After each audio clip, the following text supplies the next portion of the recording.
'82, I was 17, my old man was 55. If you do the math between the two of us, that's 72 years of life. An eternity, so it seemed to me. How could anything live that long? Now I say my folks were only 84 the year that they passed on. For a little while it seems you got time to choose your dreams. Pretty soon you look around and you see 100 years ain't what it used to be.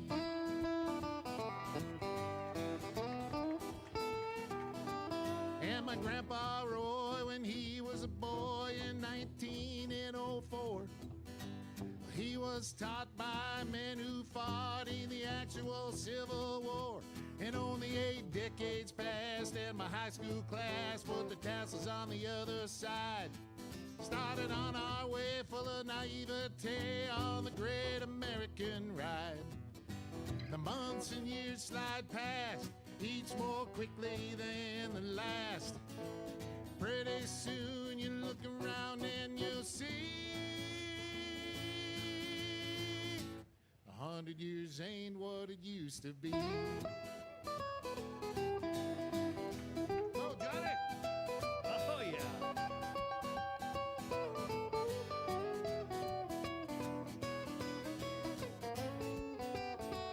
Oh, yeah, Johnny, hey!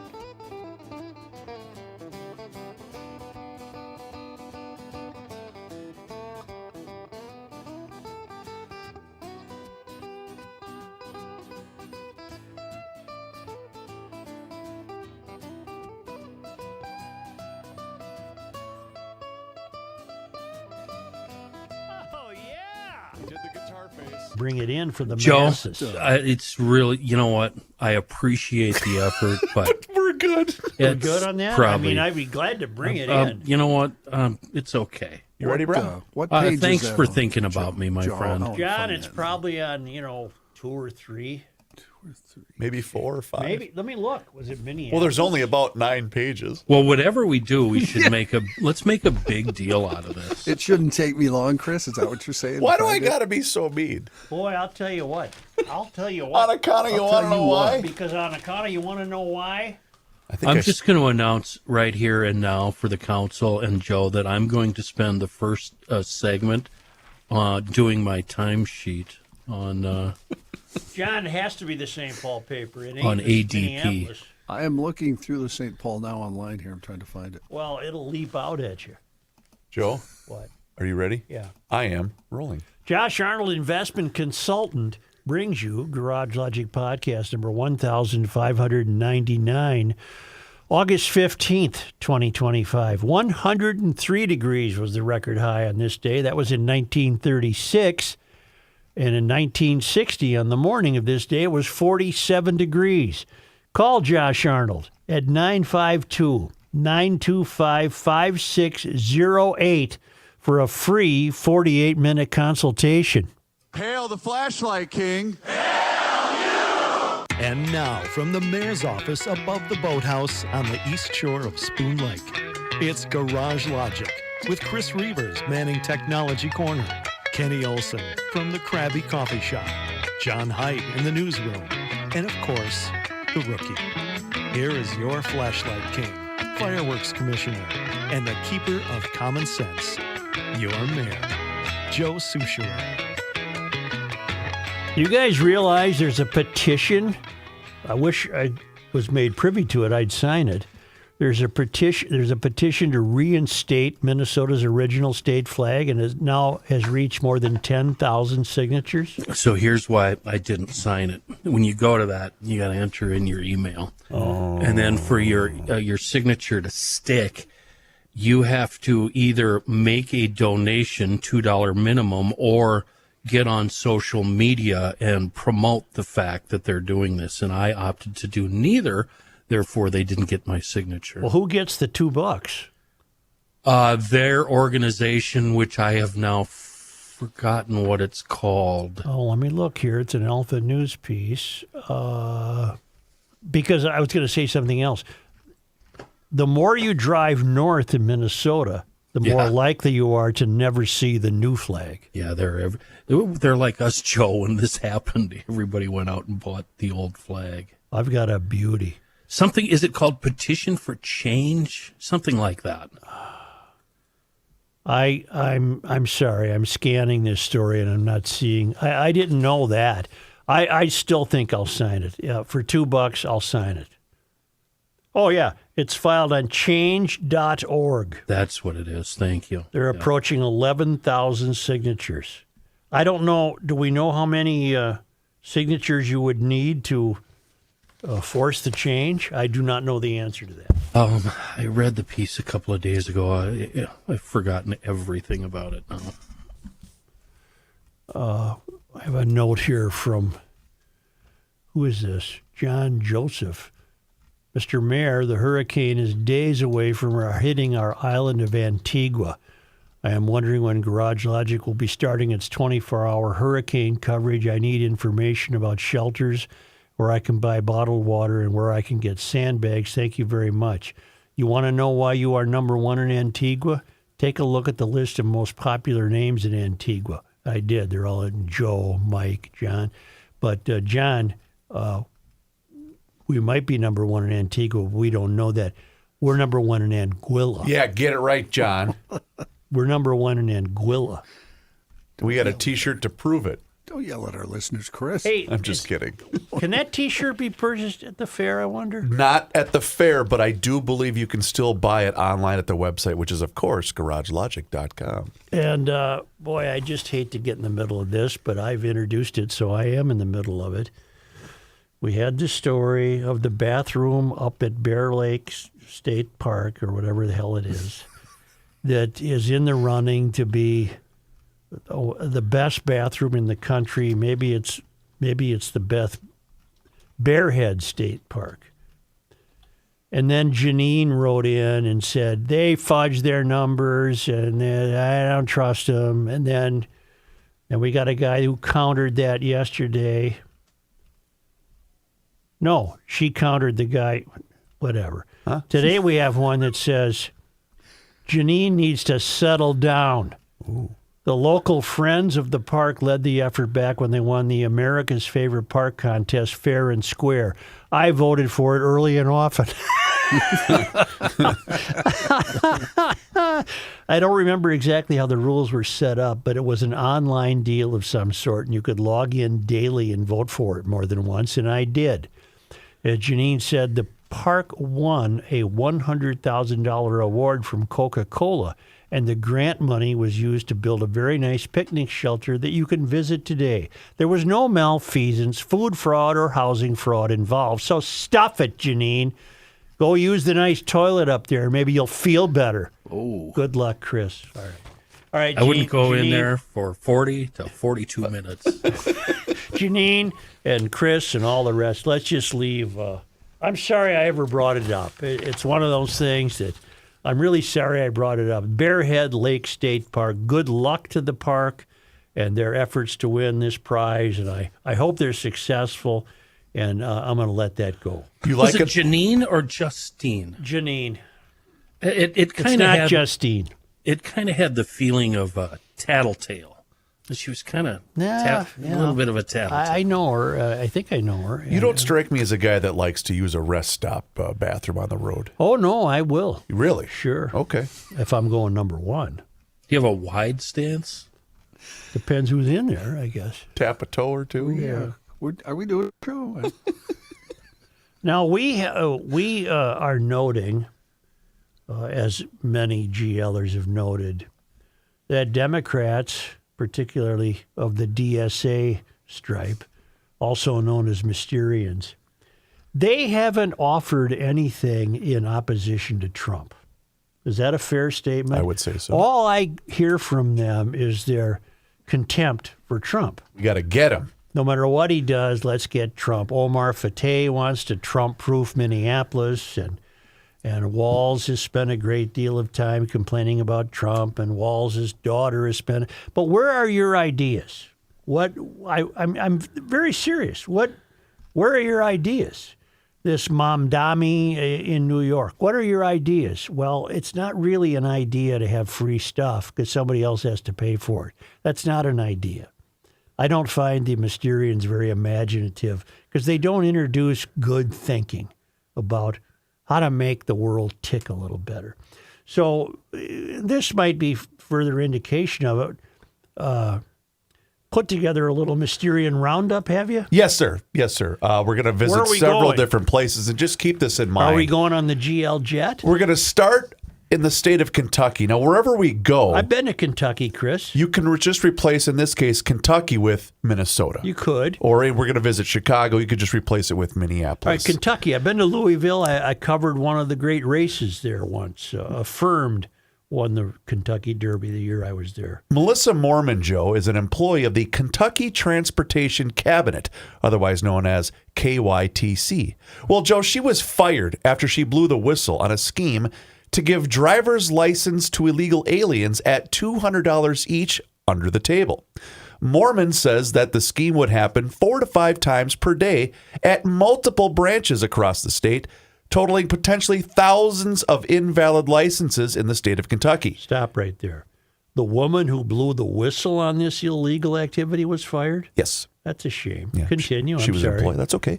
KYTC claims that the licenses were issued in error. After exposing the scheme, Mormon was fired. The KYTC also denied any public request for documentation, withholding nearly 2,300 records.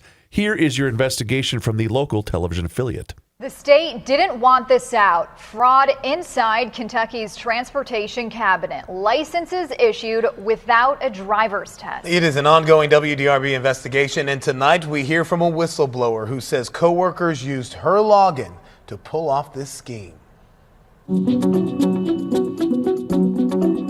employees were being paid underneath the table. They say sometimes I immediately let my supervisor know about it. truth hurts. Did you ever think that this would cost you your job? No, And for Melissa Mormon, I was angry for a long time. this is one of those. It hurts me that I'm talking about this and I actually like where I was working at. Times. I came into the office that day, my computer was shut down. I was told to go to the front door. Detectives came in, they interviewed me. That was it.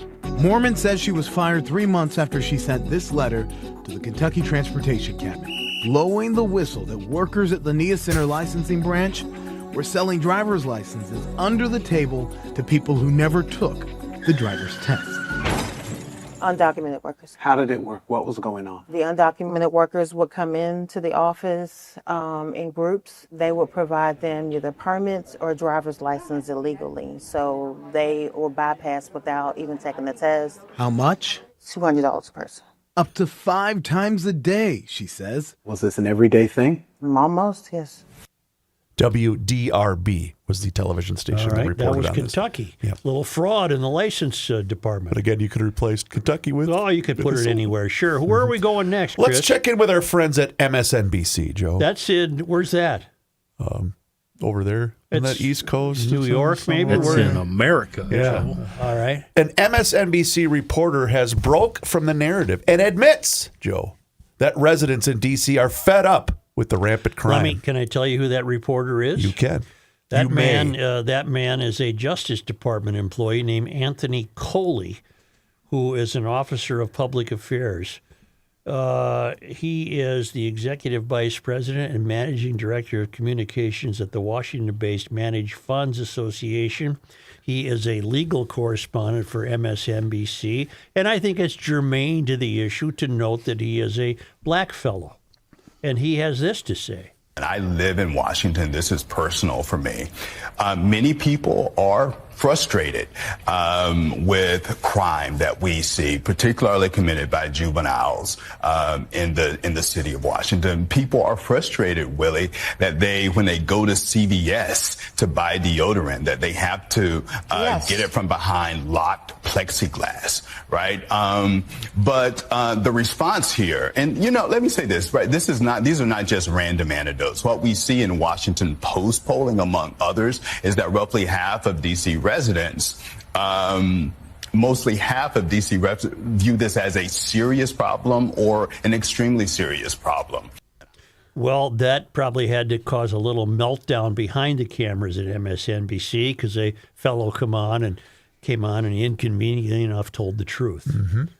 All right, where are we going next? Well, we're going to stay in Washington, D.C., and this was also based upon the crime data that NBC reported upon. This is a liberal D.C. election worker who is opposed to those numbers that were revealed by MSNBC, talking about the fact that crime is down because there's just one little tidbit of information that we're forgetting. I don't know if I should be saying this on the internet, but as someone who lives in DC, people in DC do not really care that Trump deployed the National Guard. Most people are quiet or like, or are literally like, thank God. Okay. The only people I've seen outraged are people from other states. People in DC, quiet. I worked in a local election a few months ago. Mind you, this is a place that voted 90% for Kamala. And by far, the biggest issue for people was crime. People didn't care about anything else. People were going ham. I went to so many forums where people were like, what are you going to do about these badass kids? All right, I'll cut to the chase. Basically, she also says the following. She said that crime was down by 30%. That's a little deceitful. Violent crime is down 30%, and they are only counting homicides as violent crime in the city of Washington, D.C. And we alluded to that earlier in the week with, was it the former police commander that was relieved of their duties? I believe so. Being a little bit, what do you call it? So what I'm to glean from that little visit in our Mysterian tour is that the people of Washington, D.C., the people who live there, might be welcoming this intrusion of National Guard. Yes. All right. I love how she mentioned it's the people in other states that are upset. Yeah. Orange man bad. You know, the Haverkamps show up in their station wagon from Missouri, and I suppose they are troubled by the presence of the law enforcement. I believe we have enough fuel in the GL jet to head now to Chicago. I've been to Chicago. It's the windy city, Chris. That's right. Your mayor, Joe, Brandon Johnson, has some things to say about what he plans to do about the issues plaguing the city of Chicago. Okay, fine. Since you are begging, I do believe that Donald Trump is intimidated. I think okay, no interruption. So let me just answer that. I do appreciate you begging. So I would just say it like this, that the president has always been intimidated by the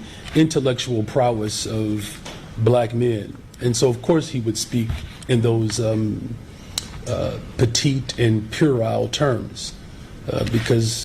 I have no idea what he's referring to.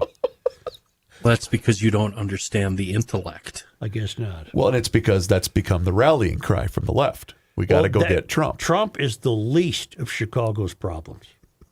Yeah. The least. Boy, ain't that the truth. We might be able to get an Uber now because we're only going to Kansas City. Kansas City, I've been to Kansas City. Some good rib joints in Kansas City. The ballparks are out in the suburbs where they should be. I know I played this clip yesterday, but I think you insisted upon hearing it again today. If it's the grocery store, I can't hear it enough. City-owned grocery store in Kansas City has now shut down, Joe, after nearly $29 million from the city had been invested to keep its doors open. But don't worry, it'll probably work out anywhere else they try. I don't think it will. For months, the store hasn't fully been stocked. Still, person after person comes to buy groceries. I thank the previous operator for the years they put into that, as well as their predecessor. And now we'll try to do all we can to make sure that this works. Mayor Quinton Lucas is disappointed. He met with the store operator 2 weeks ago for hours trying to come up with a solution. Yeah, I know there are different challenges to how a grocery store can operate. Really? Part of that challenge is that the city certainly has been happy to be a partner, but there's always a limit to what we will invest as well. It comes down to money. The city owns the building and has invested nearly $29 million in the store. Still, the Sunfresh was losing money. All of a sudden, you roll down here this morning and they're gone, and they're saying they're not coming back. All neighbors know is there's no food here now, and they wish that wasn't the case. I'd like to know what could be done, maybe to bring it back. In Kansas City, Brian Johnson, KMBC 9 News. They're struggling to understand how to work a grocery store because none of them have ever worked in an environment where there are consequences. The number one cause for the reason it didn't work was theft. That's right. Where are we going next, Chris? Let's come back home. Right here to Minnesota? Hope Walls has made some news. Hope Walls is the daughter of our Governor Cockwomble. And boy, oh boy, she also is saying the number one issue plaguing the state of Minnesota is, of course, President Donald Trump. That's our problem.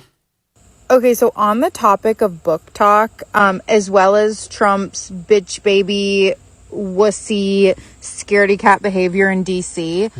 It got me thinking of a book I read in college. I think it was when I was at the University of Minnesota.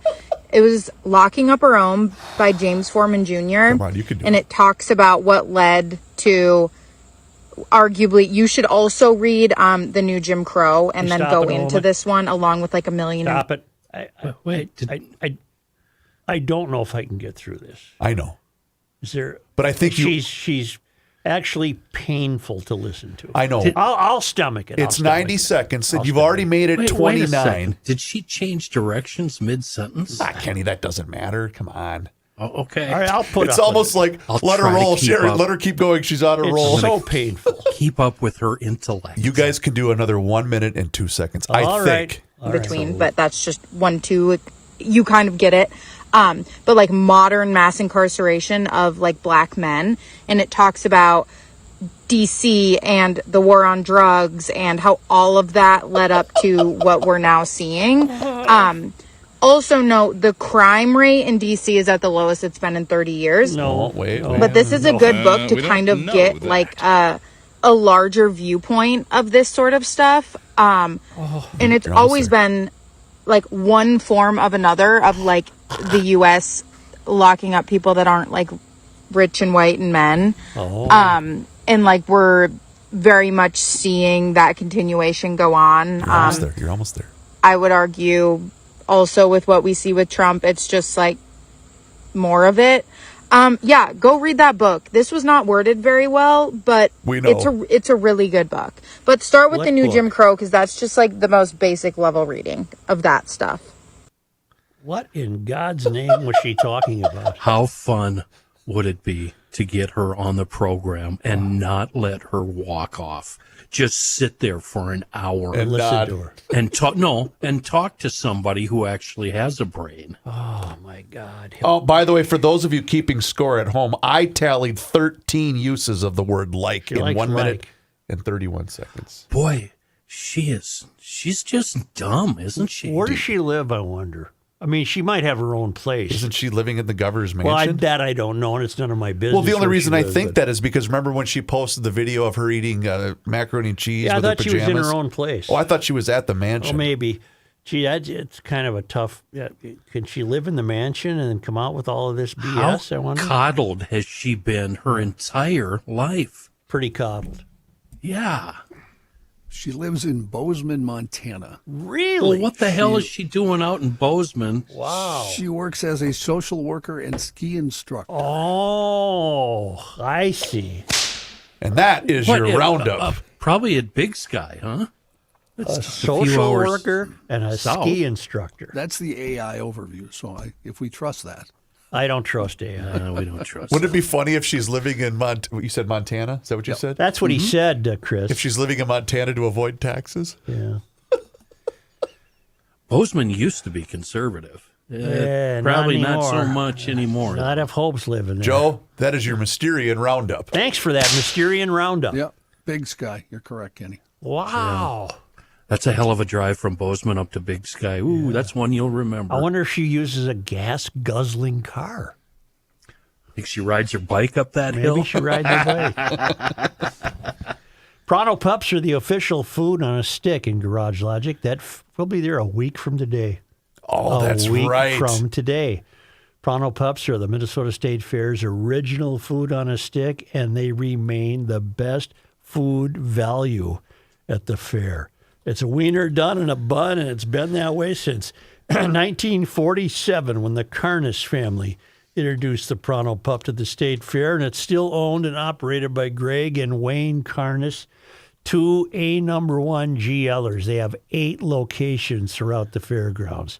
Support Pronto Pups this year. You'll not only enjoy the Pronto Pup, but you'll be doing yourself a favor with the money. It's the official food on a stick in Garage Logic.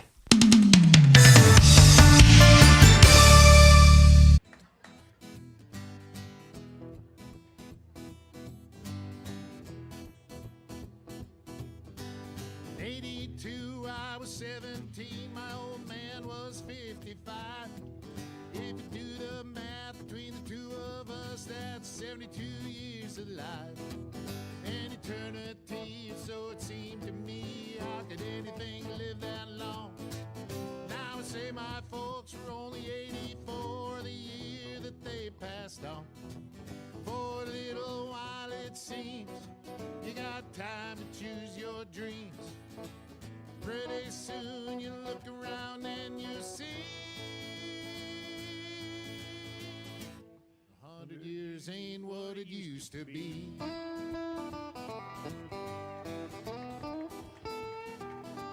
And my grandpa Roy, when he was a boy in 1904, he was taught by men who fought in the actual Civil War. And only 8 decades passed, and my high school class put the tassels on the other side.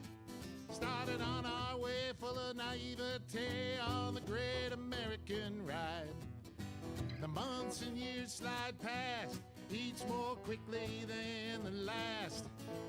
Pretty soon you look around and you'll see 100 years ain't what it used to be. Oh, Johnny! Oh, yeah.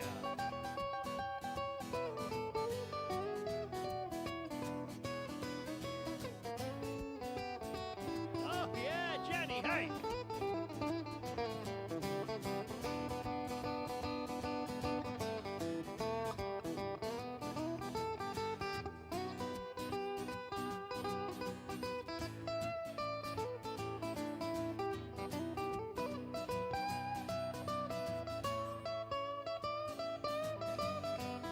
Oh, yeah! He did the guitar face.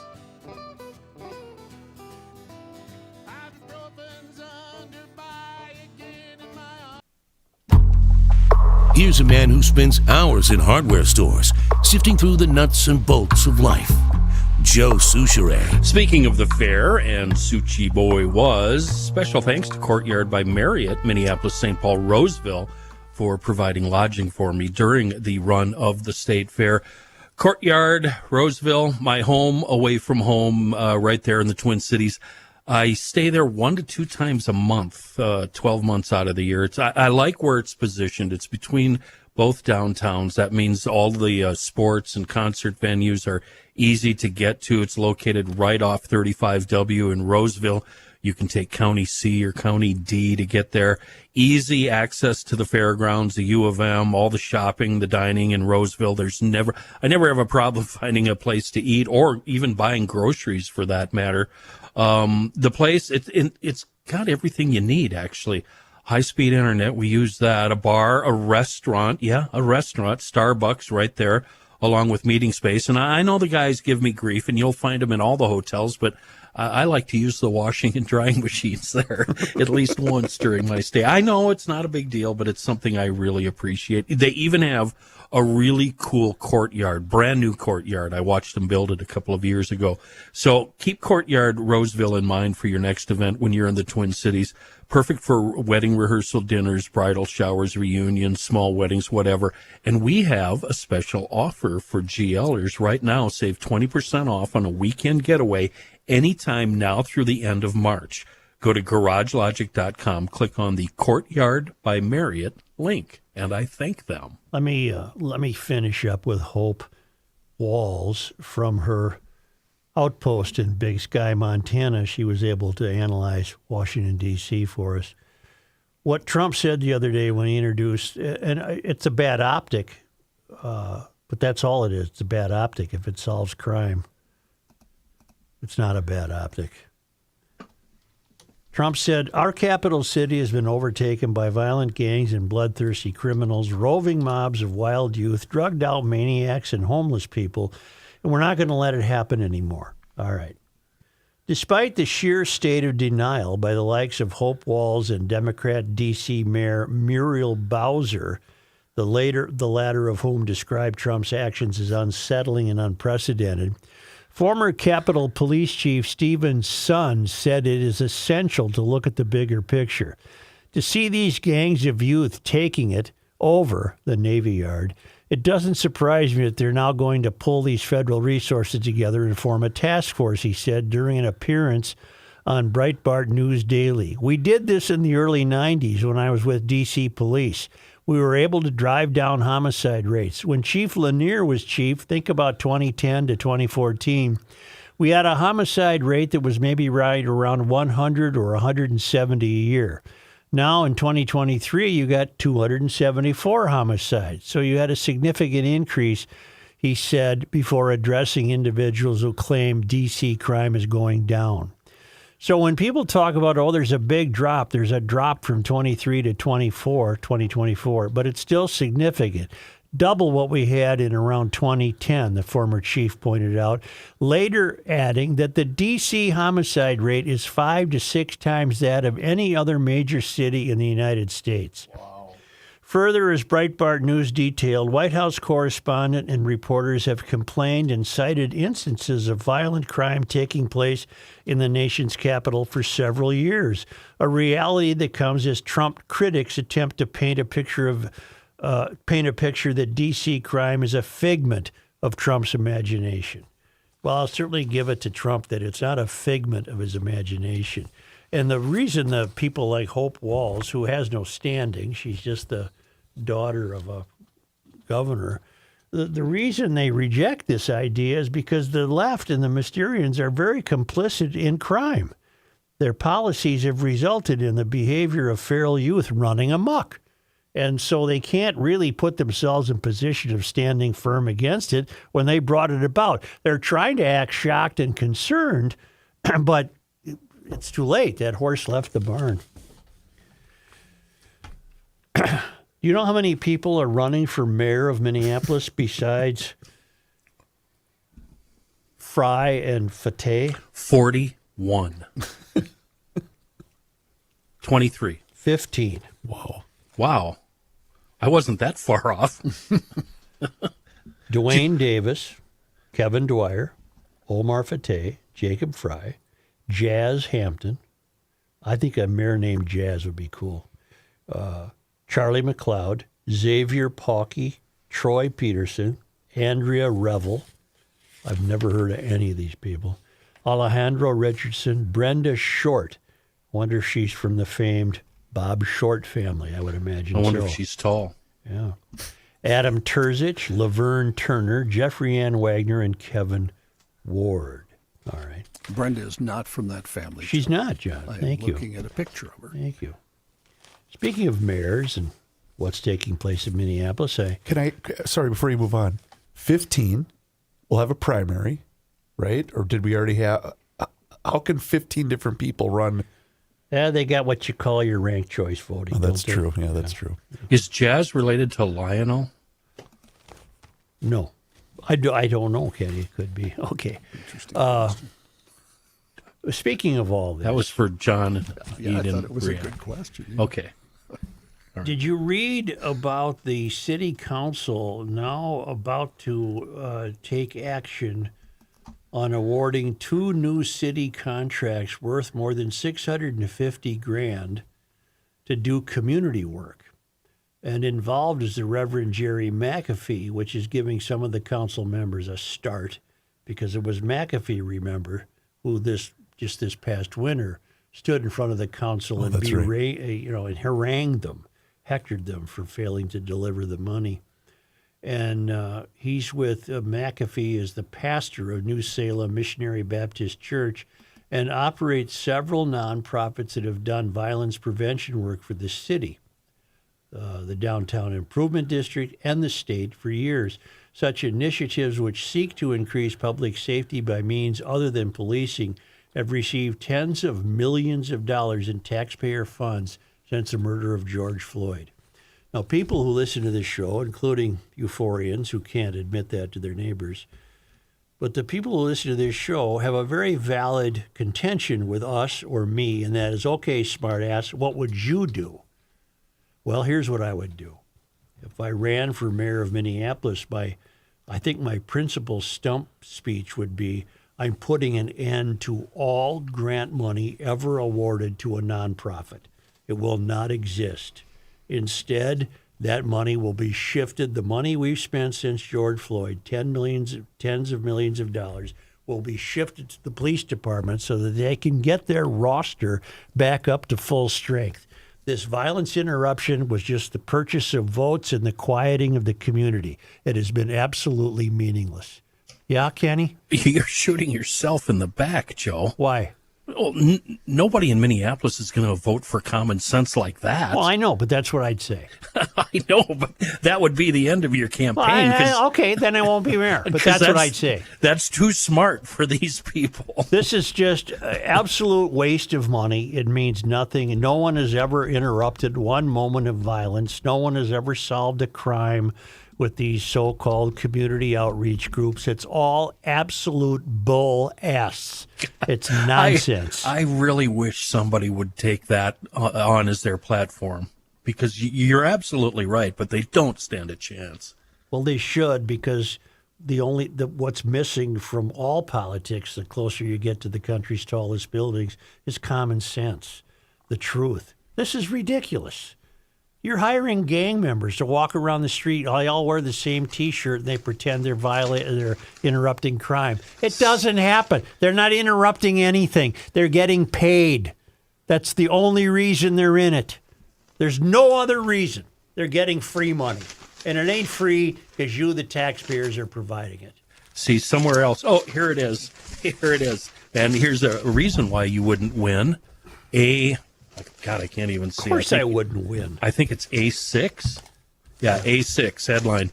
Minneapolis activists question pace of police reform. Yeah. That's why. And by police reform, they don't mean more police. Right. Yeah, so you don't have a chance. You're too, that's too sensible, Joe. We have and the other part of my speech would be, we have such a large government. How large? And such a large bureaucracy that there isn't one single job we shouldn't be handling in ourselves. And I guarantee you the achievement levels will be measured for success. We're no longer spending your money, your hard-earned money, those few people of you left in Minneapolis who actually work and provide the funding to run this dump. We're going to use that money to bolster the police department, and we're not spending any more money on nonprofit work. It doesn't work. It doesn't work at the state level, where it's all been fraud, and it's not working at the Minneapolis city level. Thank you, ladies and gentlemen, for your attention. Excuse me, candidate. Yes. Are you talking all nonprofits? Every bit of them. Oh, okay. Name me one you'd preserve. I'm out. I'm right now turning off my microphone. But the beneficiaries of those nonprofits, then they'd have to get jobs. That's too bad. Well, they don't want jobs. Well, get a job. Get a job. No. Get a job. And then I'd be booed off the stage. Yeah. And then I'd go home. Here's what's funny. I was sitting here thinking, just in time for Rockford Files. How would your DFL opponent spin that? Joe Souchere, he doesn't care about children. Chris, I don't think they'd have to spin it. I mean, the voters would turn on him instantly. That's true. Yeah. You're right. Wouldn't have a chance. It's all BS. You're getting robbed. You're getting scammed. Joe Souchere wants your child to starve.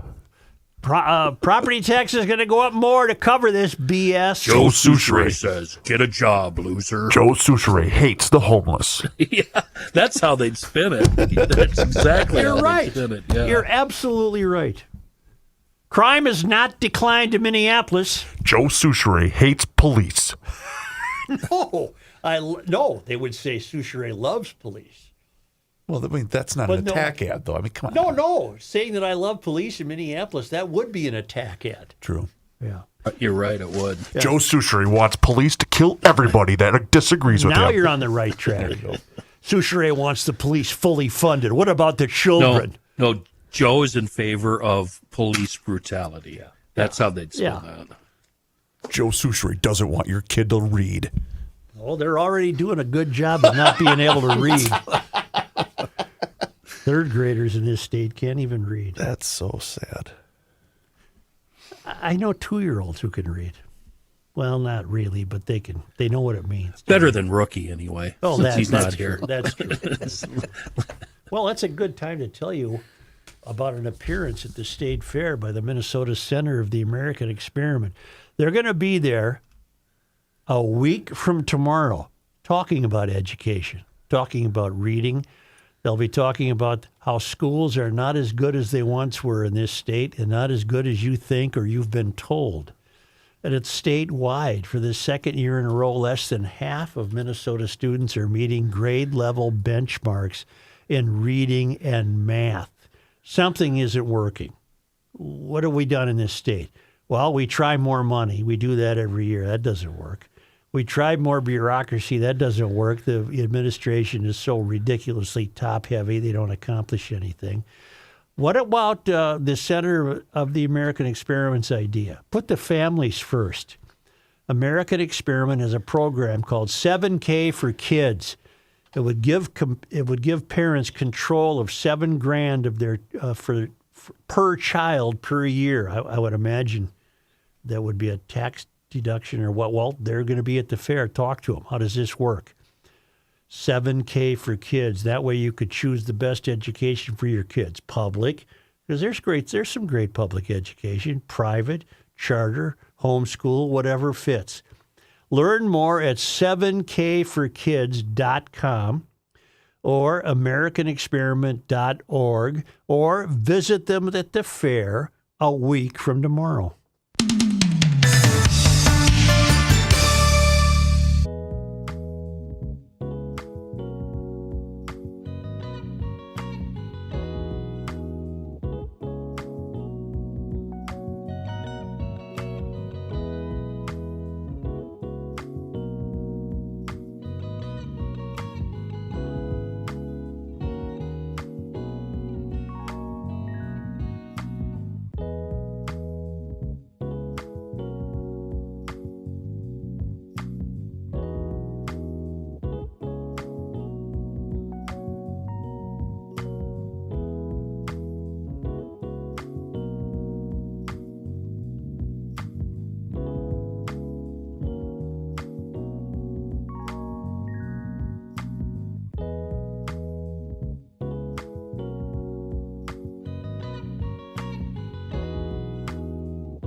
The Earth is not your mother.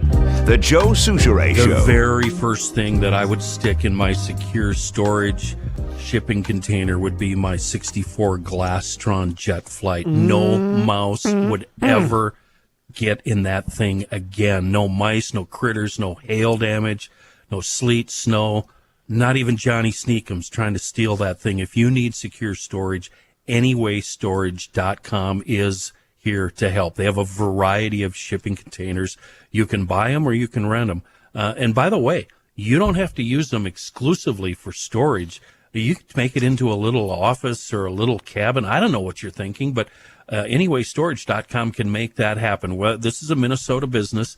Not some, you're not getting some thing from some dude in Jersey, okay? You can actually go to one of their locations and pick out your unit. We're talking Grand Rapids, Stewartville, Ellendale.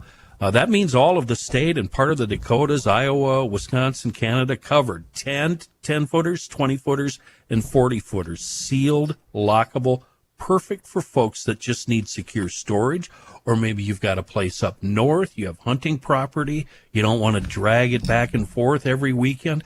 Get yourself one of these shipping containers and store it in there. And like I said, view it, pick it out yourself before you write the check, and they will drop it off, deliver it right to the place of your choosing. Get to that website and then start making plans to acquire your own secure storage shipping container. Again, anywaystorage.com. Here's Johnny Height in his newsroom. Thank you, Joe. This news brought to you by North American Banking Company. Kenny Olson. Yes, sir. I thought it was a very good question, and I've looked up the answer.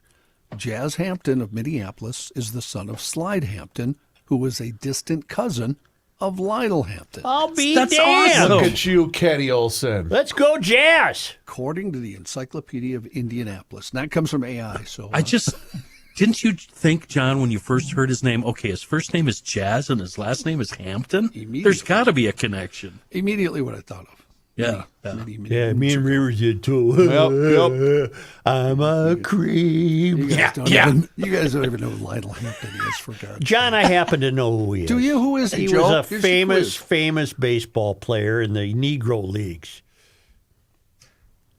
No, he was a jazz artist. Oh, what did he play? What Xylophone. Oh, vibraphonist. That's kind of close. Yeah. Close enough. Close enough. I'm I'll give you impressed. points for Yeah. that. Thank you. Yeah. And for me, of course, not that anybody cares, he gave Wes Montgomery his first break because he was in Indianapolis, and Wes played in his big band in the late 40s. I could talk for an hour about Wes Montgomery and some of the songs and cover songs that he's done. Yeah. Well, the jazz stuff. Why don't you do before that on the cover- crappy coffee shop? The jazz songs before the cover stuff, Kenny, were brilliant. And then he went pop, they still sounded great. They were amazing. Well, that's where the money was, John. And he unfortunately died too early. Wes Montgomery, easily my favorite guitar player. Yep. In rightfully life, so. ever? No contest. No contest. Well, you've never Joe, revealed to us before who your favorite I is. have told many Joe, people that. You listen to Wes Montgomery, it's like taking a something to relax you before the doctor does that examination, Yeah. But see, now that's the later pop stuff. The early jazz stuff, he was stunningly brilliant. Chops up to blicky, bleaky, bleaky. All right, let's quit talking jazz now, I guess. Those were in the 50s and 60s. Okay, great. Yeah, all right then. In news, God, that was fun. Can we do that again someday? Sure. I enjoyed that. Wait till Jazz gets elected mayor. He'll never shut up. There you go. We'll talk jazz all day, every day. All right. I'm going to skip that story now because it's too serious. Hennepin County Attorney Mary Moriarty providing an update on Thursday about a grand jury indictment against Vance Belter, the man accused of shooting two Minnesota state lawmakers and their spouses. Belter was previously charged in Hennepin County on state charges of second-degree murder and attempted second-degree murder before Moriarty pursued a grand jury indictment. The full list of charges now includes first-degree premeditated murder, 2 counts, attempted first-degree murder, 2 counts, attempted first-degree murder, another count, felony cruelty to an animal, and impersonating a police officer. Belter is charged in federal court with 2 counts of capital murder in connection with the deaths of the Hortmans, 2 counts of stalking and gun-related charges for the shootings of the Hortmans and the Hoffmans, and the attempted shooting of the Hoffmans' daughter, Hope. Belter has already entered a not guilty plea last week in the federal charges. The U.S. Attorney's Office says a trial may not take place until 2026 or 2027. The Hennepin County Attorney's Office said that prosecution of Belter will resume as soon as they are done with charges for the federal charges. I want to say something about Mary. You know, we've had a lot of fun with her name over the years, Moriality and things like that. It really is a simple name to pronounce because it's M-O-R-I-A-R-T-Y, Moriarty. Mm-hmm. Very simple, Moriarty. Thanks, John. Okay, sure. DFL State Senator Tu Zhang confirms he was arrested and released overnight on suspicion of DWI. A spokesperson for the State Patrol said a trooper stopped Zhang in the area of Highway 36 and McKnight Road around 2:40 on Thursday because he was weaving out of the lane and not using turn signals. Zhang was booked into Ramsey County Jail on suspicion of third-degree DWI at 3:52 a.m. and released at 6:39 a.m. A breath test indicated Zhang had a blood alcohol content of 0.09. Zhang released a statement yesterday saying, while driving home after attending a family gathering, I was pulled over near my home and was arrested for suspicion of driving while intoxicated. I take full responsibility for my actions and sincerely apologize to my constituents and the people I've let down. I want to thank law enforcement for doing their job to keep the roads safe. Today I've begun the work of talking to my family and to my Senate colleagues about the situation. Zhang represents parts of the East Metro, including Maplewood and Little Canada. He had previously been sentenced to 1-year probation for a DWI charge in January of 2022. I don't know about you guys, but I've dozens of times have left family gatherings at 3:30 a.m. It sounds like he maybe should seek in-house treatment. Huh? Yeah. He's got a problem. Is there going to be any fallout? No. At the Capitol? Absolutely not. The Capitol is the land of no consequences. You had a burglar stay in office, voting for herself. Voting for himself. I love that. Governor Tim Walz yesterday announcing he's authorized emergency assistance for Northwest and West Central Minnesota after the storm damage that occurred earlier this summer. The funding and assistance will go to Beltrami, Cass, Clearwater, Hubbard, Mahnomen, Norman, and Todd counties, as well as the White Earth Band of Chippewa. The aid will help rebuild public infrastructure that was damaged by storms on June 21st. Walz had previously issued a peacetime emergency to provide emergency assistance. The new Shields Mega Sporting Goods store that'll be built in Blaine will come with a Ferris wheel and an aquarium, and now an $84 million tax incentive package. The Blaine City Council yesterday took a first step, took a first step toward eventually issuing bonds for the roughly 250,000 square foot store, as well as a 750 stall parking ramp for public use within the city's development of a new downtown at 105th Avenue. The council also approved up to $63 million in bonds for a nearly $71 million 5,000-seat baseball stadium and event center. The measure passed without opposition. For Shields, city officials expect the 20-year bonds to be paid back with sales tax revenue generated from a yet-to-be-approved special taxing district.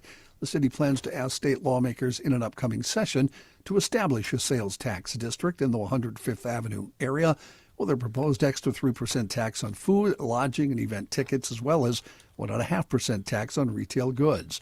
Construction on the $150 million Shields project could begin in spring of 2026 with a store opening slated for May of 2028. Is Shields an outdoor equipment store? Sporting goods, yeah. Everything. Are they national? Aren't they out of North Dakota, Johnny? Yeah, they started in North Dakota and now they've moved out. I love Shields. It's an awesome store. It really is. It is. Ferris wheel? Oh, yeah. Did I hear you say they're building a downtown? A downtown area, yeah. That area is it's undeveloped. It's along 65, but a bit to the east. On 100, like right around 105th. Yeah, correct. Oh, okay. Yeah, I mean, there's stuff there, but it's not fully developed, so there's plenty of room. Johnny, who's the ballpark going to be for? The high school? That I tried to look that up, and I could find nothing. Because I know they have a very good town baseball team. Oh, what's a town ball story? Yes. They have a very good town baseball. Who does, Blaine? Blaine, the Blaine Fusion. They're probably full of college pros. But I can't imagine they'd sell 5,000 tickets for a game. That's the part that sent me for a loop and why I went looking. I thought, well, who's going to play there? Because CHS is what, 7,500? Okay, you've hooked me. I have a town ball question for you. Yes. Finally. What's the biggest town ball stadium in Minnesota, capacity-wise? Ours is probably up there because we used to be ours? Faribault. Because we used to have it used to be a minor league facility. I think you're not answering the question. What's the largest and what is the capacity? I would probably, I'm willing to be helped out here, but of the ones I've attended, I would put Faribault. How many people? We can fit 1,500 people in our stands. Okay, that's all I wanted to know. Shields would be the biggest. Yeah, for sure. Yes. John, as you know, you're in that neighborhood. Shouldn't they think about putting bridges over Highway 65? They're doing that. Remember, the project has already started, and it's supposed to be finished right by 2029. Because that's safety considerations, right? Oh, there's 65 is a death trap, isn't it? Yeah, it is. Yeah. They passed that last year. I'll look it up during a break, but yeah. That sports center, that's a huge footprint. And then the airport, it butts up against the Blaine airport down there, which also butts up to almost Highway 10. And that will be in the general area, actually. Yeah. All of this. Shields is cool, Joe, in that they have all the nifty golf clothing, the new ones. Yeah. I hate boring golf shirts. Well, yeah. And they have the new. Can you get a fishing rod there? What I like, Joe, is you can buy a soccer ball and then you can buy a shotgun to shoot the soccer ball. There you go. Exactly. Pretty cool store. You know, I don't think I did your question enough service. No, I don't want you keeping up. I gave you an inch, and I knew this had happened. But you know what, GLers, please do me a favor. If you find one bigger than 1,500, please email Joe with your town ball questions. gljoe@garagelogic.com. Right to Joe. Thank you. I was thinking, Chris, he gave you your one big chance, and you kind of hemmed He and did, hawed. John. I've never thought about that, to John, be he honest. stepped on it, didn't he? He did. Yeah. I'm just trying to think if there's one that's bigger than. Well, there isn't, so I don't there. think so. That'll be that joint on the way to Red Wing, right? Measville's up there, yeah. Red Wing's got a big ballpark, too. Measville, I've seen that. That doesn't hold 500 people. No, I don't think it does either. But Red Wing's got a nice big grandstand. That's great. I really don't want to continue this. Chris is going to spend the whole rest of the show God thinking almighty. of ballparks. Town ball tour. Playing the role of Matthew today. Oh, where Chris, is he? Don't we have a book? Remember? Yes, Mueller. Todd Mueller wrote Yeah. a I'll bet wonderful that's in book there. about out. You know what? Great, John. Great reminder. I have that book. I'll look it up myself. It isn't. He did a wonderful job. I love with that right book. over here. I could grab it. Well, let's plug it. What's the title of that thing? Oh God. Town Ball Parks of Minnesota. Oh, I it's a believe. wonderful book. Todd It is. Mueller. It's wonderful. Yeah. If you find one on eBay or whatever on secondary, grab it because they're out of. He stopped publishing them. And seriously, Yes. what a great look at rural Minnesota. It's really. He did a wonderful job. I'm not with going to a ball game unless I can sit on my tailgate and drink 8 million Coors. That book would accommodate you mightily. Yes. And Tom, the likes of me. To answer your question, Matthew is throwing axe today. In national and international stories, President Trump and Russian President Vladimir Putin are set to meet at Joint Base Elmendorf-Richardson in Anchorage, Alaska.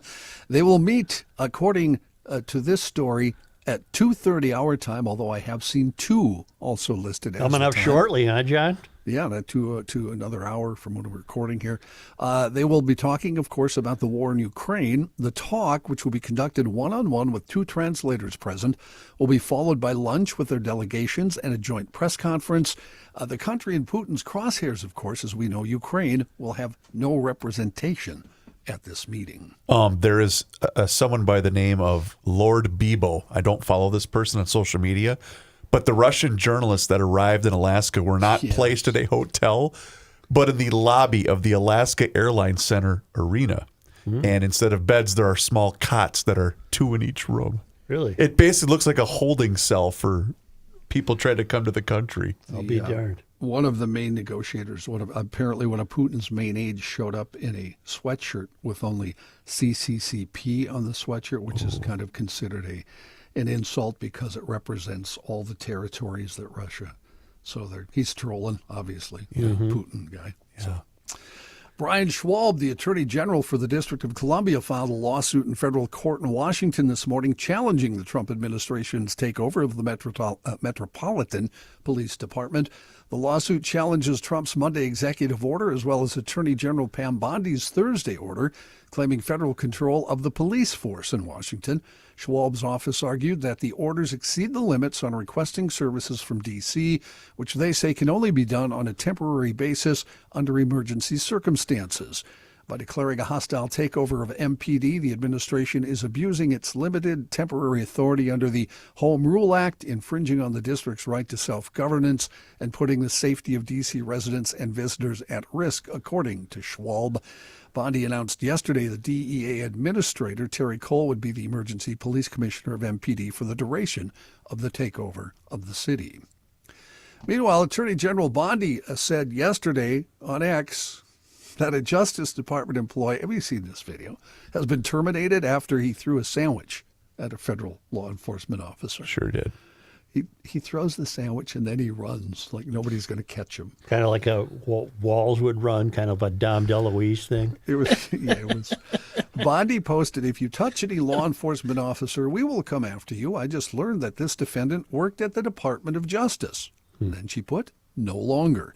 Not only is he fired, he's been charged with a felony. This is an example of the deep state we've been up against for 7 months as we work to refocus DOJ. A criminal complaint filed Wednesday named Sean Charles Dunn as the individual who allegedly threw the sandwich.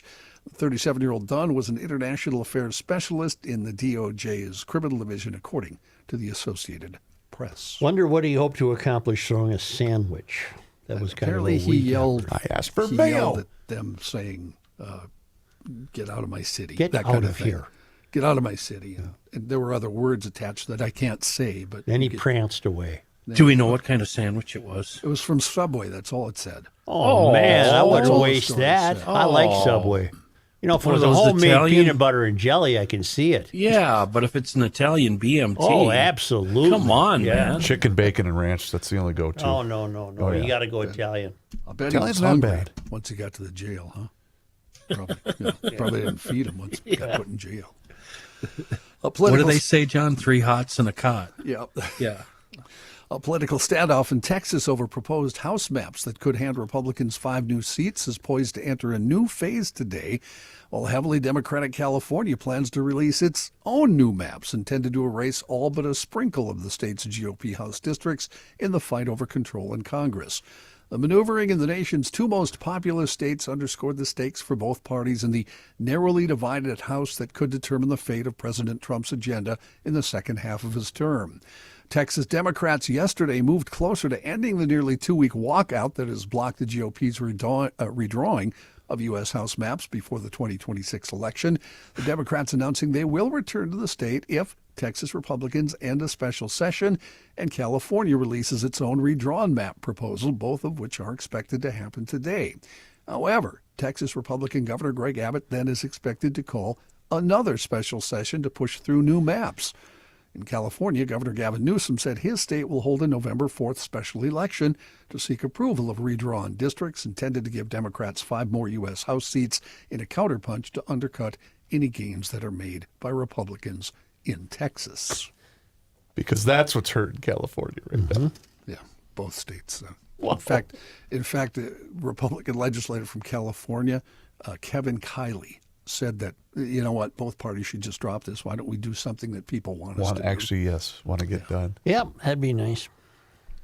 A state judge in Texas has appointed a receiver to take over and sell conspiracy theorist Alex Jones's InfoWars assets to help pay the more than $1 billion he owes in legal judgments to the families of victims of the Sandy Hook Elementary School shooting. The order by Judge Maya Guerra Gamble in Austin on Wednesday has the potential to shut Jones out of his studio in the coming days. It also appeared to restart an effort by The Onion to buy InfoWars and its assets and turn the platform into a parody site. On his Daily Show Thursday, Jones called the Texas court order improper and vowed to keep broadcasting even if he's locked out. He added he's got another studio already set up in the event of such a scenario. Jones said he expected InfoWars to be sold to someone or some entity that would keep it on the air. The Sandy Hook families won nearly $1.5 billion in 2022 against Jones and InfoWars' parent company in lawsuits filed in Connecticut and Texas accusing him of defamation and inflicting emotional distress. They sued over Jones's repeated comments that the 2012 school shooting in Connecticut that killed 20 first graders and 6 educators was a hoax. Victims' relatives testified in court about being terrorized by Jones's supporters. Has this idiot paid them $1 yet, I wonder? I don't know. I don't know. What was his motivation for doing that? Attention. Well, he's nuts. He'll say anything. He's nuts. He didn't take into account the hurt he was going to cause? No, he did not. Wow.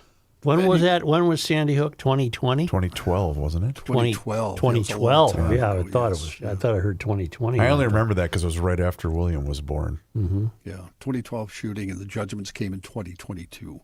So, well, He did it ostensibly as a means of showing how urgently the left is opposed to guns. That they would even stage this to show you how bad guns are. That was the theory behind it. Well, he's an idiot. Yes, he is. No one likes, I got another jazz story here. No one likes being stuck on an airplane longer than absolutely necessary. So when a famous jazz group aboard an Alaskan Airlines flight was asked to help lift the spirits of their fellow delayed passengers with a live musical interlude, they happily busted out horns and played the unlikely venue.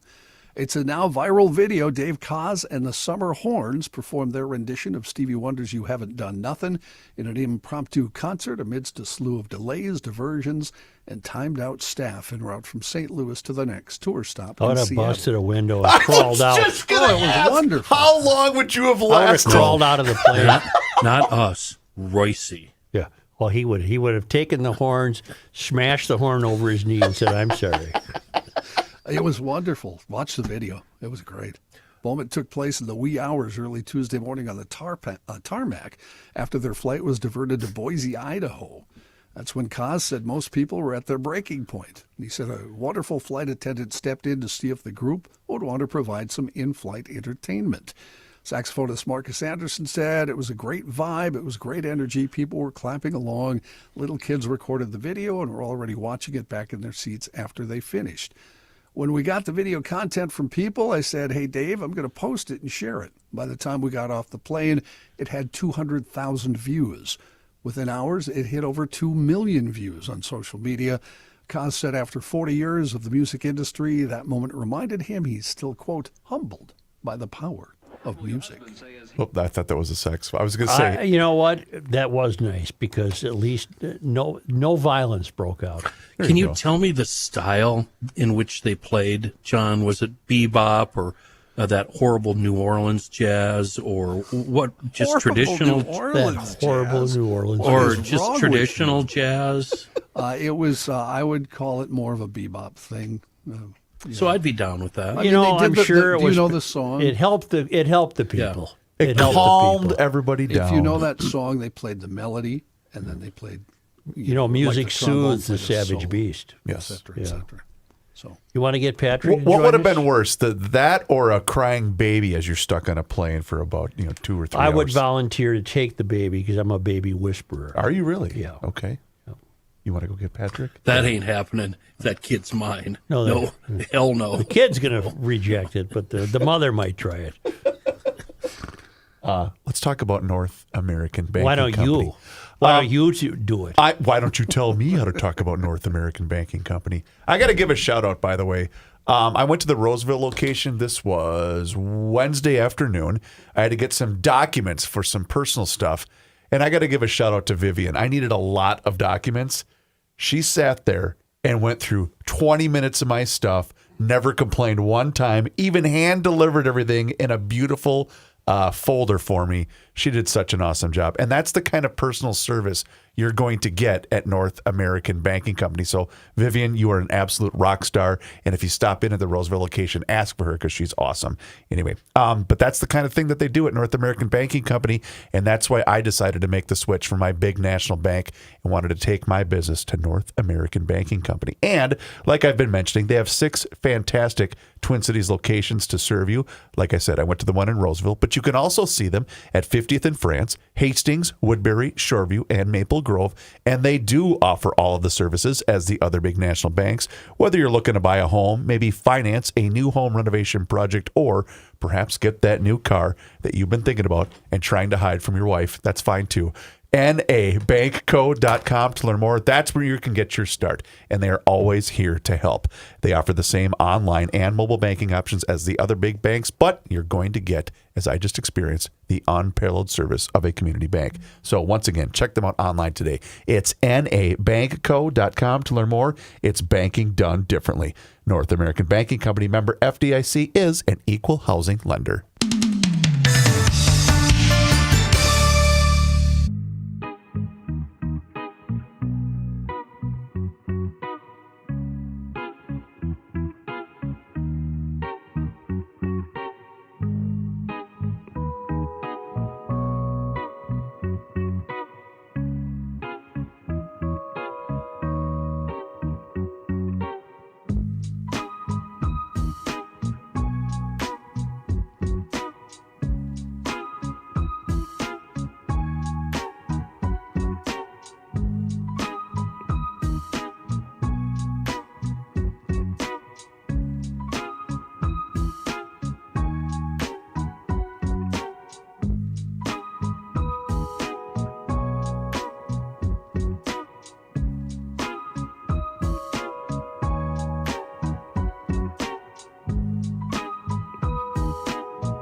'82, I was 17, my old man was 55.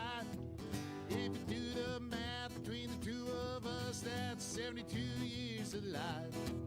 An eternity, so it seemed to me.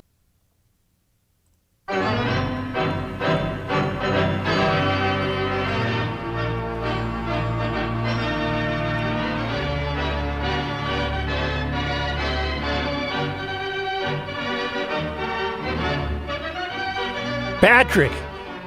Yes, sir. Who's Jimmy Abdo? You know, I had the same question until about 10:30 last night when I got a nasty email ripping the hell out of the Star Tribune for not following this young man. Jimmy Abdo, a member at Minnesota Valley, a 19-year-old kid, Edina High School, freshman at Gustavus, is in the national quarterfinals of the U.S. Amateur at Olympic Club. He came in ranked 4,500 among world amateurs. Wow! And he made they play down to 64, and there's 320 some that play the tee off. What's the number? 320 or so. So he made it a tie for 61st. I don't know if he had to win a playoff or not, but he has had these.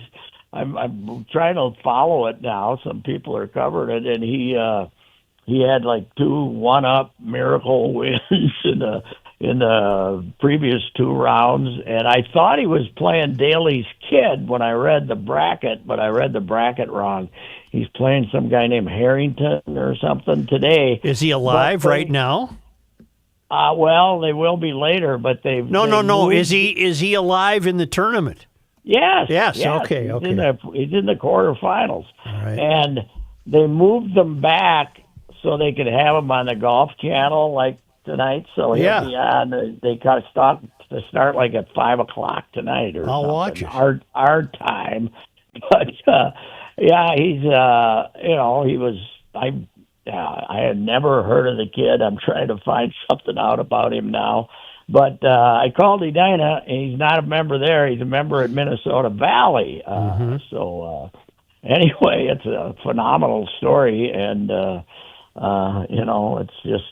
And if you look around the golf websites, they've been following this. But of course, with the buyouts and everything, we don't really have a golf writer at the Star Trombone anymore. So this kind of escaped under the radar until we started getting emails from 2 or 3 angry subscribers who were upset that we had not followed this whatsoever. And so I think what they must, to get from 300 and something, they played 36 holes, right? I think they do from down to 64. I saw some of it last night on the Golf Channel. So that's Monday, Tuesday, right? They mean Monday, Tuesday. So then Wednesday, Thursday, they can't play that many rounds. I don't know. Maybe they qualified over the weekend and then they start the 64 team. I don't know how it works, but that's a phenomenal story. Wonderful. And, Gusty, he was a Gusty, and I got a hunch that he ends up being a semifinalist in the U.S. Amateur. He might be getting a few offers from larger colleges. Pat, I was just going to ask. I didn't know Gustavus had that prestigious of a golf. They all got a golf program. Everybody's got a golf Well, I program. understand. It doesn't cost much for a golf program. You got 7 guys, and they carry their own bag, and you pretty much make them pay their own. I don't think we give away a lot of golf scholarships in the MIAC. So, I'm trying to get a hold of the coach, but I've discovered that my Gustavus SID buddy isn't working there anymore. So I don't know what I'm going to do here. But Pat. Anyway, I got a note for you to read. Have you ever been humiliated in your long career? I know I have. At least 3 or 4 times in 60 years, I'd say. Well, Pat, a fella down in Illinois named Scott Johnson wrote this email. We were talking the other day on GL about all the car windows that are being smashed around town. Yes. And this guy wrote, the story about the gang of burglars breaking into the cars reminds me of an incident almost 20 years ago when we were living in Bloomington. Much like Kenny, I've always followed the practice of not keeping anything valuable in my car and not locking it so that thieves don't have to break anything to get in. Mm-hmm. One night, a group of thieves, likely teenagers, went through our neighborhood, burgling all the cars parked outside, including mine. Because my car was unlocked, no damage was done, and because I didn't have anything of value in it, nothing was stolen. In fact, instead of taking anything, they left me a present. Before they hit my car, the thieves had stolen a bunch of CDs from my next-door neighbor's car. By the time they got to my car, they had apparently gone through the CDs because they decided to discard 2 CDs that they didn't want and left them in my front seat. And what, you ask, were the selections that didn't interest even a common thief? Slim Whitman's greatest hits and the best of Saturday morning sports talk with Joe and Pat. I knew that was coming. Now, this guy isn't just pranking us. He said it's a true story. I believe it. True story. I do too. Which volume? Did he say which volume? Slim Whitman was vastly underrated. Did you ever hear Slim? I recall. We predicted you would say that. Yes. Yes, right. Yes. What? I don't know. I don't know if he was kind of a crooner, wasn't he, Slim Whitman? He was a yodeler tenor, high tenor. Yeah. Oh, yeah. But it wasn't a country. Was he country? It wasn't really country, was he? Who am I thinking of? Who rode the bomb in the war movie with Peter Sellers? Slim Pickens. Well, that's Slim Pickens. Somebody's got to go back and get a bleep load of dime. Slim Pickens. And he also, the 2 black fellas were sinking into the mud there on the railroad track. Sing us some of those songs. He said, "Damn, we almost lost a $250 hand car." The movie that could not be made today. Not even the. You know what they would do with that script? Oh my God! They would put it in a room with a bomb. That's what. It was a wonderful, wonderful script. God, it was. It's, Number of the boys last night had a chance to win a game for your ball club, but they didn't come through. Let me rip the manager, will you? I'm a Rocco apologist, but Eddie Julian, 2 years ago, looked like he had a chance.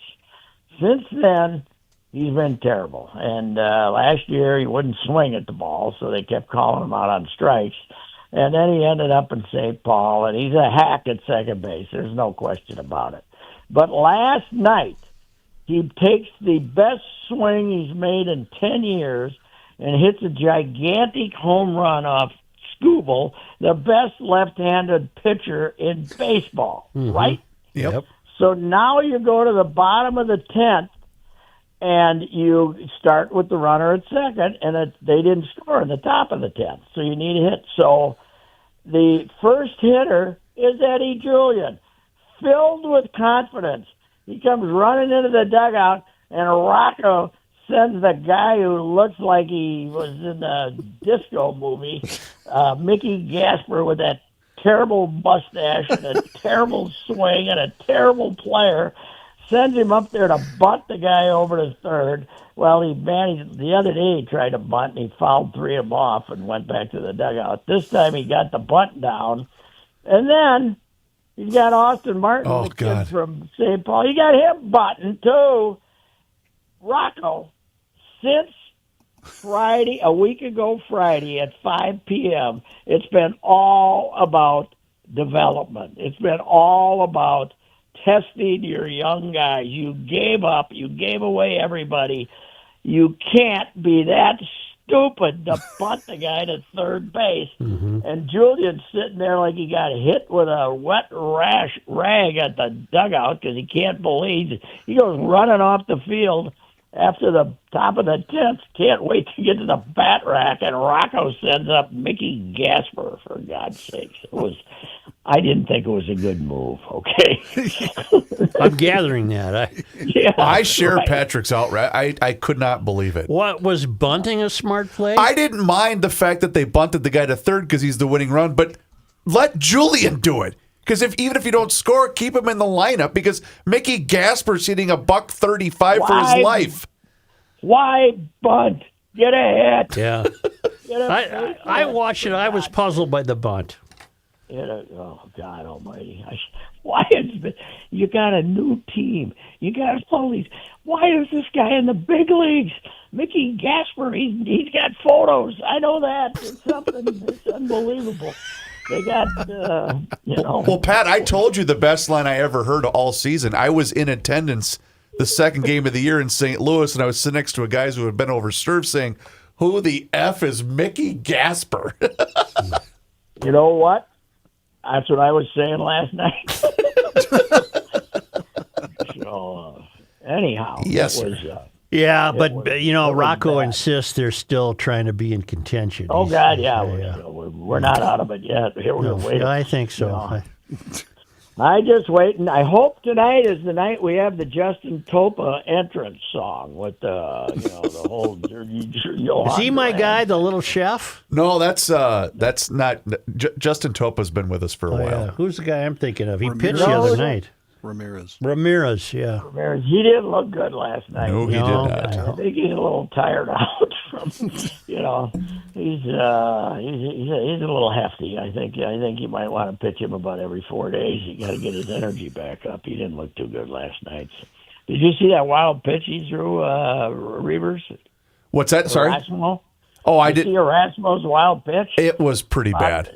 About 18 inches off the plate. It was pretty bad. That wasn't good anyway. An odd strike zone last night too. Yeah, that guy had a tough night. That guy had a. I think he's a fill in because you get a lot of those at this time. And Rocco, I do think Rocco was right on the foul ball, don't you? Yes, he was. It did hit the dirt, but I think Rocco. I think it hit the dirt, but I don't think his bat touched the ball. Oh, really? Okay. Yeah. Oh. Well, Rocco, Jeffers acted like he thought he did, but anyway, I think Rocco was embarrassed by the whole thing. That's why he threw the tantrum, I think. So anyway. It was a pretty good tantrum. Not bad. Yeah, he did. He threw the hat, and he didn't go pick it up. He left it out toss. there. You get the hat, yeah. The bat boy go get it. Mm-hmm. I know. I can tell you this about Rocco, though.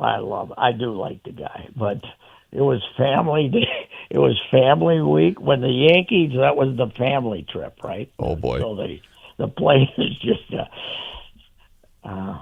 Somebody said to Rocco. So he's got the 3 little kids, right, and the wife. The poor wife. And she might have went with them. They might have had somebody.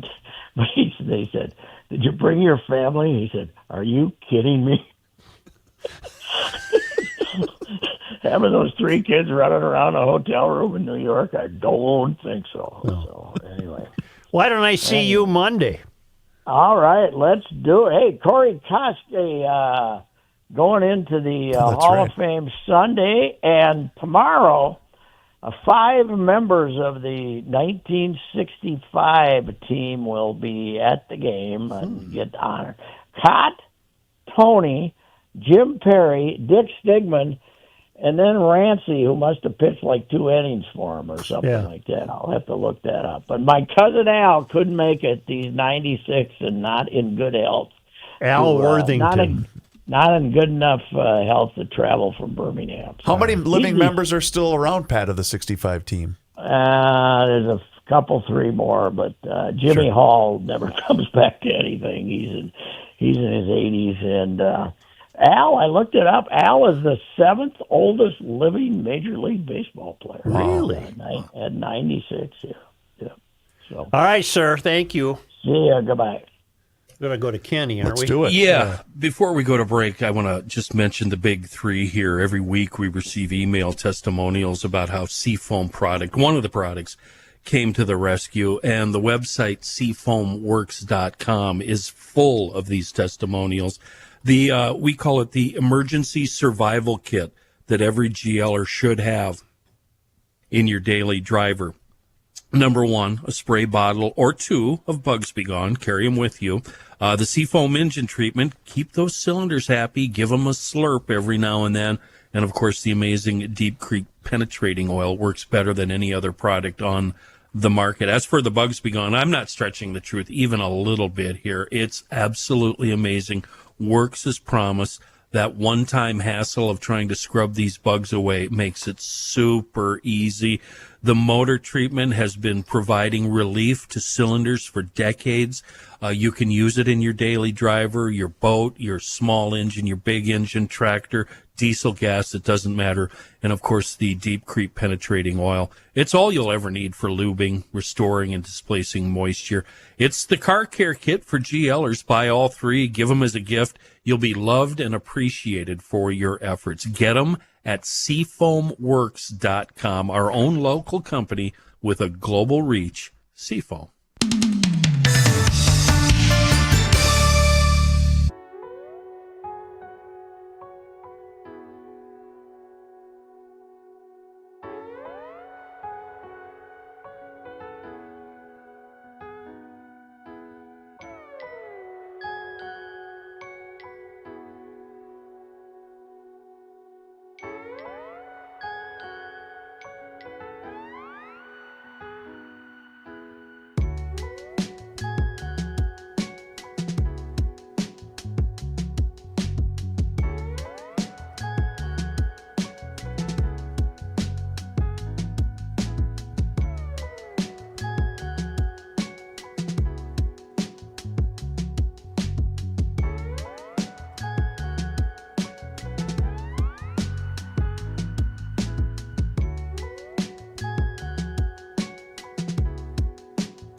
Finally. Thank God today is Friday. TGTI Friday.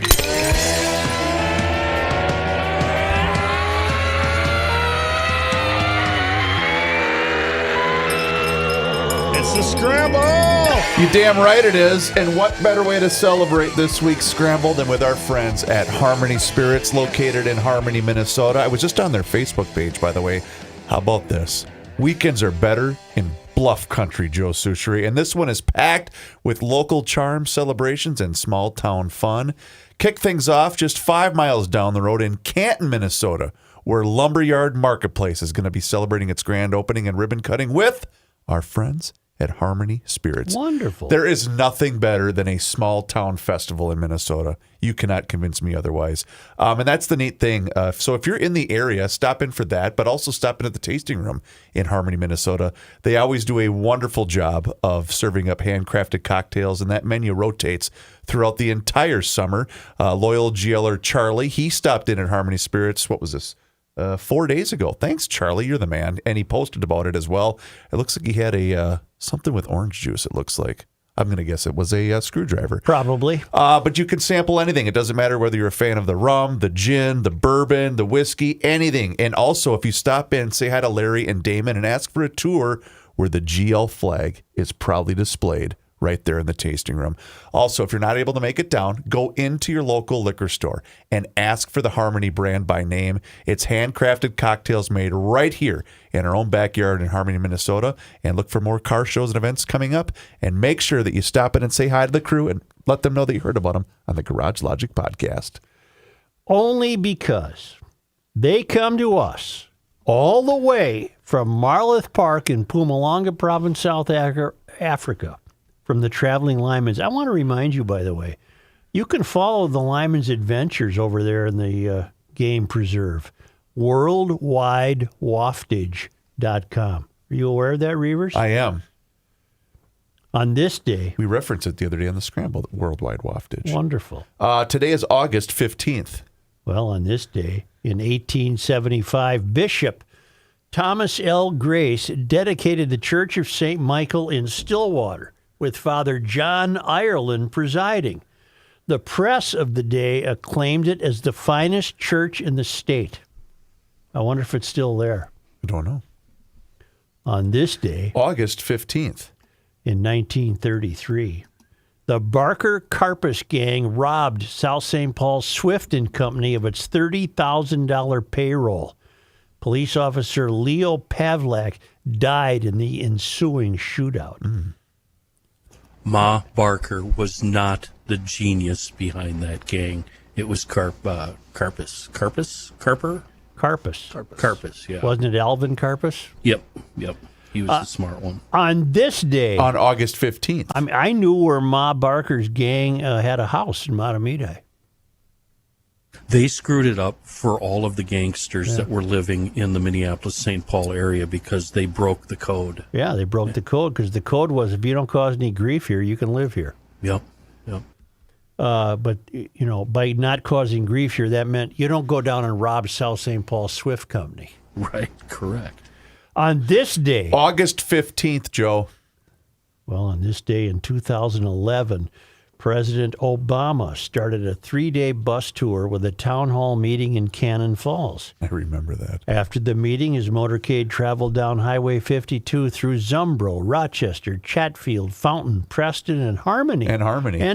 Yeah, I was just going to mention that. On its way to the Seed Exchange in Decorah, Iowa, where Obama pretended to understand what he was looking at. And then on this day in Minnesota sports disappointment history. August 15th. That's right. In the year 2006, Corin Robinson led police on a high-speed chase down Highway 169. Wasn't he going a $109? Was he the Viking? Yeah, he was a wide receiver. Was he late to get back to Mankato? He was a little late for curfew. And he was speeding down there in 169. Yeah. And now they don't go to Mankato anymore, No, do it's they? not fun anymore. We want the hijinks on 169. Well, they go to that new place they have. Right. They can keep an eye on them. I'll say. Yeah. Say thank you, GLers. Yes? I buried the lead with my Harmony ad. That's why I was a little distracted during this day in history. This is for Joe and for Kenny. Are you paying attention? Mm-hmm. Harmony Spirits posted this. Listen, Ken, you're going to like this. They are excited and pleased to announce that Harmony Spirits is sponsoring Todd Francis. Here is his beautiful car called Severe Logic. It is a 1941 Ford Custom. Yeah. Custom. I've never seen a car like this before. It's come here. Come over here quick. Stand up and look. If you're at a car show and see yeah. Todd, say hi and be sure to check out his custom car creations and let him know Harmony Spirits sent you. Sorry, Kenny. Cool. It's very, very cool, and it's on their Facebook page. That's a neat looking car. We love cylinders at GL. We absolutely do. Thank you, GLers? ? Yes. Okay. Hey, do us a favor if you haven't done so already. Hit subscribe on the Garage Logic YouTube channel. Hey, are we still on the air? Yes, sir. Don and Putin haven't even had the meeting yet, and the Don is saying, give me the Nobel Prize. Give me the prize. They haven't had the meeting yet. Is that the, yeah, he's getting ahead of it, is what you're saying. Yeah. But yeah, Garage Logic has a YouTube channel, and you can watch the show each and every single day. And on that YouTube channel, you can also see full segments, video shorts, behind-the-scenes footage, but it's all there for you. Just search Garage Logic on YouTube. Also search us for Facebook, Instagram, and Twitter. And sign up for the Daily Logician. That's an email that comes right to your inbox each and every single day, and it includes the most recent episode of the podcast. Find out more and sign up today at garagelogic.com. More than 24 people.